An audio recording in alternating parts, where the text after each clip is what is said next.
Hello, I'm Tara Brabazon. I'm the Dean of Graduate Research at Flinders University, and welcome to Vlog 80, The Cards.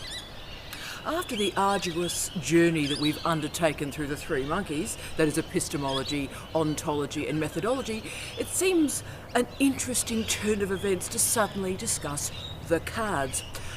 But oddly, of all the requests I receive around the world from colleagues via email but also via our YouTube channel, the most common request I receive for a vlog is about these cards. And when I started to get these requests a year ago, I thought, what are they actually talking about? Because I've used these for over 20 years to deliver tens of thousands of talks, and they're almost attached to my hand, as you can see. So I thought, well, what actually are they talking about? But then, a couple of Thursdays ago, the wonderful Michelle really asked me to do a vlog on these cards. As many of you know, she's moving into a public speaking and consultancy business, and she wanted to find a way to strategize, to create a meaning system, a communication system and a speaking system to enable her work. Now, anything that Michelle asks me to do, I try and deliver for her. So Michelle, this one is for you and all our great colleagues around the world that wanted to know about the cards. So here we go. What I'm going to do today is I'm going to talk about how I developed them, but I'm also going to discuss their value and use in teaching and learning, in curriculum development, but also in public speaking and the dissemination of research. And of course, also as Dean, and my last job was at head of school and the job before that was head of department, in these sort of jobs you do a lot of small talks, often what I call the Queen Mother functions of roles like this. So we open conferences, we speak at seminars, I talk about the Office of Graduate Research. So in a job like this, you have a lot of very small talks that are delivered with great regularity. So I do take public speaking very, very seriously. I never, ever, ever cheat audiences, and that includes the audiences for these vlogs. If you give me 20 minutes, then I want to give you 20 minutes of value, of interest, of energy, of something, just something that you might find useful to enable your career or your research or your teaching or your practice. And I've always found public speaking these days very, very poor. I haven't, to be frank, seen a good public speech in about 20 years.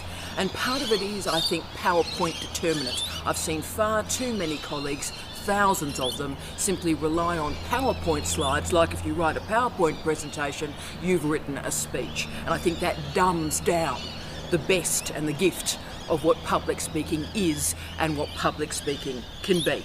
So let's start with how this system was developed, the how. Now, like a lot of you out there, when I was at primary school and secondary school, I was involved in debating and public speaking. Now, obviously I am dialogob, and every Brabazon approaches every problem with an open mouth. And basically what happens if you are a dialogob, particularly if that manifests early in primary school, is that you inevitably become the third speaker of a debating team. And when I was debating, can you imagine, when I was debating in these primary school and secondary school teams, we used these little tiny cards that were of course called palm cards that fitted, no surprise there, the adjective is meaningful, in the palm of one's hand. Now, this was all a bit Oxbridge debating society for me, and I remember we were actually in a Rotary competition by memory, and we finished second in the state. Oh yeah, come on. But I always remember that the people who beat us, the girls that beat us, imagine girls beating us, oh my goodness, but the girls that beat us came from like one of those posh private schools, so they were like all poshly done up and they had blazers and stuff and so many pins, I couldn't even count the number of pins on their blazer, and we were sort of these scraggly Catholic schoolgirls, not quite sure what was going on, but still we finished second. That's great. So debating required those cards, lots of weird gestures, and basically debating puts the petty into petty bourgeoisie. I've always argued, very odd practice and behaviour. And when I came to enact public speaking rather than debating, I wanted to be a little bit more authentic. a little bit more real and form very real and authentic relationships with my audience, whether it be digital like it is now or indeed analogue. And I was thankfully given a huge amount of opportunity during university, even as an undergraduate, even in my honours year, to deliver lectures. Can you imagine what a gift that was? I had a very rare expertise in a traditional history department at the University of Western Australia. So when they needed someone to deliver a lecture on popular culture or multiculturalism or Geoffrey Blaney or Francis Fukuyama, I was the girl that they inevitably called, and what a gift that was. And at that time, I wrote those lectures out in full. Remember, I was 18, 19, 20, 21. I wrote those lectures out in full and had a lot of content. And I put them on a slightly larger palm card because obviously there was a lot of content there. It was history that I was doing. And I would number the cards. I'd go like 1, 2, 3. I would number the cards so I wouldn't get lost through the lecture and the scale of the cards I was delivering. And as I said, the full script was on those cards, and it was handwritten in those days. So I would handwrite each word in each speech that I would deliver.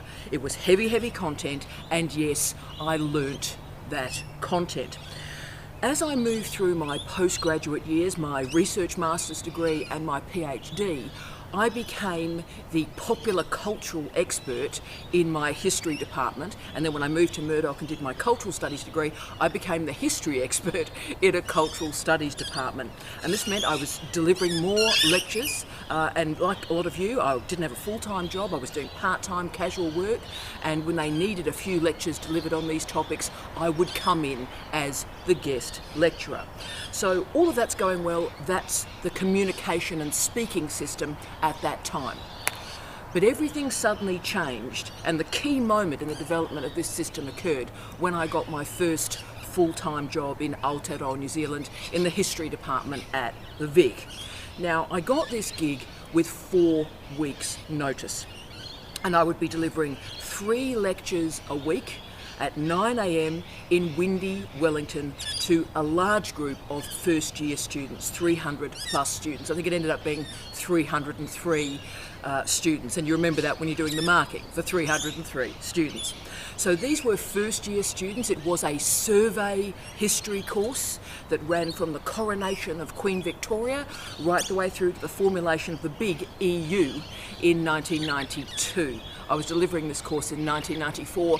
The European Union was still fresh and shiny at that point, rather than post-Brexit. That's how old I am.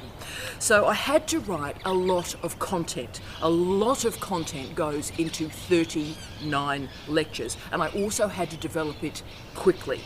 Now, we all know in our first academic jobs, we're all a bit paranoid because do we know enough? Do we know enough to be delivering this course? And of course, I was only 4 or 5 years older than the students actually taking that course.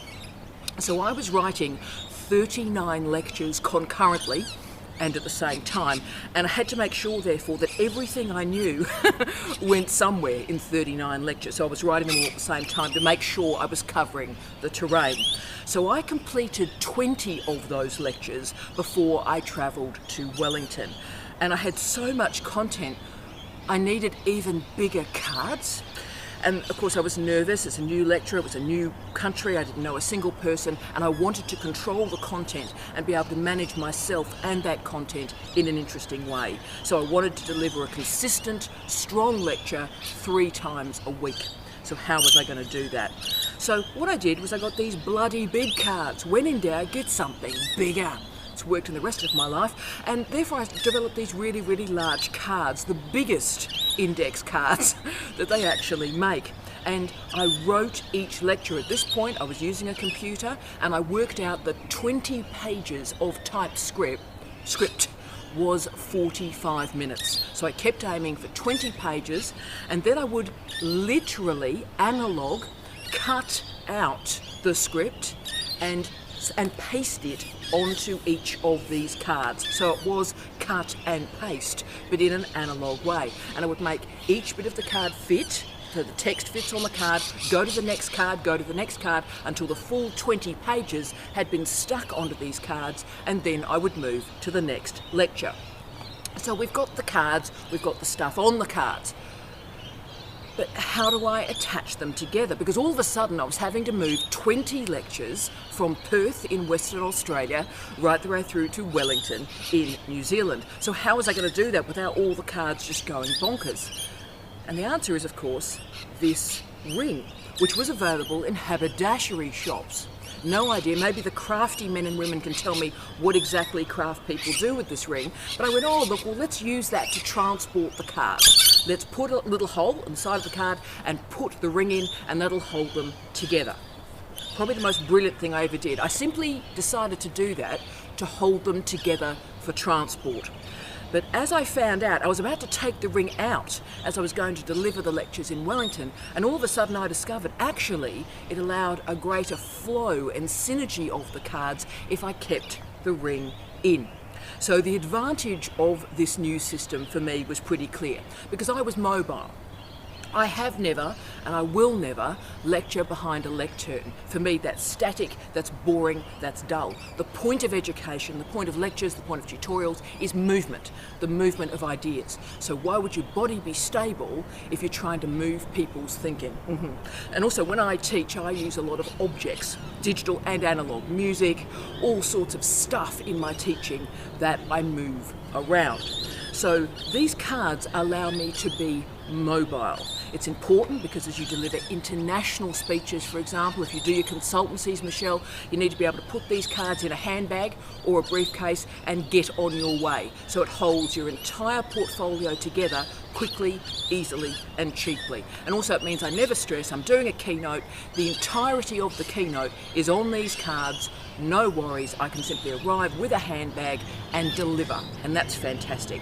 So that's how this new format was created historically. So I've been doing it since 1994, and it is my system.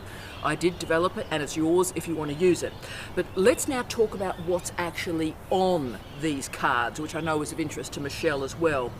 As you can see, I do not speak to headings. I have never spoken of headings. Every single word I say to you, every single week, is on these cards. It is typed out, every single word. And every single word I deliver in a lecture or a speech is written down. And there are reasons for that. I don't like extemporising as a speaker because I think it cheats the audience. I might have a good day and I extemporise incredibly well, but I might have a bad day and then you all or our students suffer.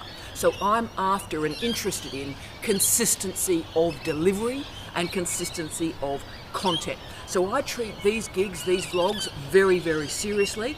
If you're giving me 20 minutes of your life, then I want to give you something back in those 20 minutes that may be of use. And if I'm extemporising, if I've got a bit of a vibe going on, then I'm not going to be able to deliver that content to you with quality.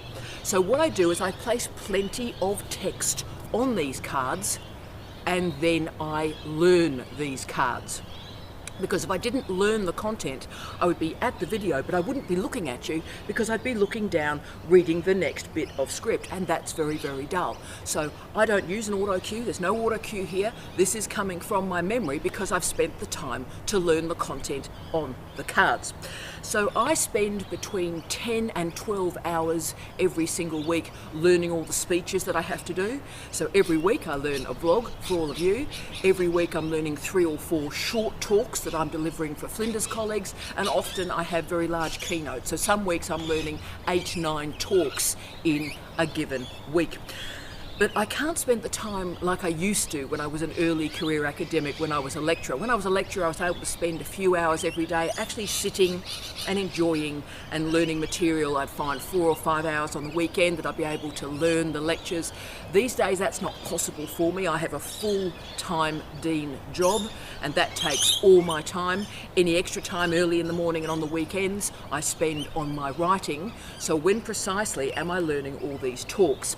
Well, I've had to become much more efficient now, and I've had to keep my memory much more sharp. So I can't muck about anymore. This memory really matters to me now, perhaps more than it ever has in my career. And I think the other great gift of the portability of these cards is that you can take them anywhere with you. So what I've decided to do is I take them in my sports bag every single morning and I learn them. So while I'm doing a 10k walk, I actually then go through these cards and I'm able to learn them. So I am multitasking, so I'm exercising, gaining serotonin, but I am also learning these cards and this content at the same time. Very efficient. And also in my last job where I was head of school at CSU, I took the train once a fortnight from Bathurst to Dubbo for my wonderful guys and gals in Dubbo. I ran bits of my school there. And I used to learn the cards on public transport. Also, those of you that fly around a lot at airports, these cards and learning them can fit into your daily life. Any dead time on transport, you can learn these cards. So you can take them anywhere. They fit into your life as you learn them. So for me, effective public speaking is 99% preparation. Reading deeply, reading widely, having your research, spending the time writing the script, drafting the script, and then putting it on these cards and learning the script. So it's about high quality content, but also high quality delivery. I don't leave anything to chance. I find most speakers these days absolutely dreadful and they lack preparation and they're simply bouncing off PowerPoint. And you deserve better. And the Australian people deserve better in the dissemination of our research. So the advantage also of these cards is I can respond to whatever is happening in the context. Now, twice in my life, it happened both times at Murdoch University, I was delivering a large first year lecture and the power went out.